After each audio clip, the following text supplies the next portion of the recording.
الله الرحمن الرحيم، والصلاة والسلام على أشرف المرسلين سيدنا محمد صلى الله عليه وسلم. أهلا بيكم في يوميات أماني وعلاء. ازيكم حبايب قلبي، عاملين ايه؟ احنا النهارده بقى هنعمل سمك ومكرونة سويسي.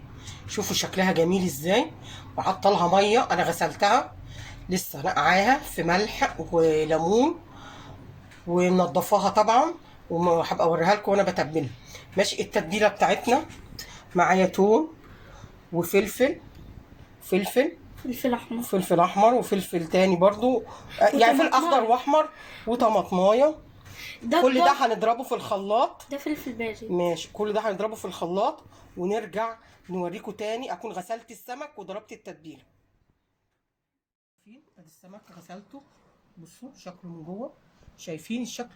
قرب يا سنتس بس عشان الناس تشوف شكله نضيف ازاي، نضفاه ازاي زي الشمع اهو، فل شمعه مدوره اهو. شايفين السمك؟ شايفين السمك جميل ازاي ونضيف؟ شايفين النظافه اهو.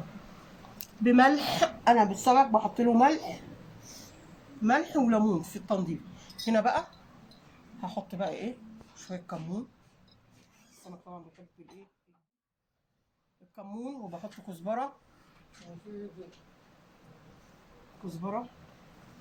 وبحط ملح، شويه ملح اهو، شويه ملح اهو. وهنعصر الليمون اهو. حطينا الملح والكمون وهو بعصر الليمون اهو زي ما انتم شايفين. الليمون طبعا انا ضاربه فلفل وطماطم وتوم في الكبه اهو. اهي التتبيله بقى اهي كده زي ما انتم شايفين اهي. هكتر اهي، دوق ملحها الملح الحلو بتاعها. ابتدي بقى امسك سمكه زي ما انتم شايفين كده اهي. شايفين سمك طبعا زي الشمع زي الفل ازاي اهي. وهركنه هنا كده جنبها اهي. اخر سمكه زي ما انتم شايفين اهو انتم شايفين اهو. شايفين بسم الله ما شاء الله السمك اهو. القش ده مش هنرميه، هنحطه كده زي ما انتم شايفين. ومعايا ليمونه مخليها اهي زي ما انتم شايفين بقى اهي هعصرها عليه بقى، وهسيبه بتاع ساعتين كده في التتبيله، وبعد كده هنرجع نقليه مع بعض ونعمل رز صياديه. مع السلامه. ادينا ايه بدأنا اهو. هنبدر السمك زي ما انتم شايفين اهو.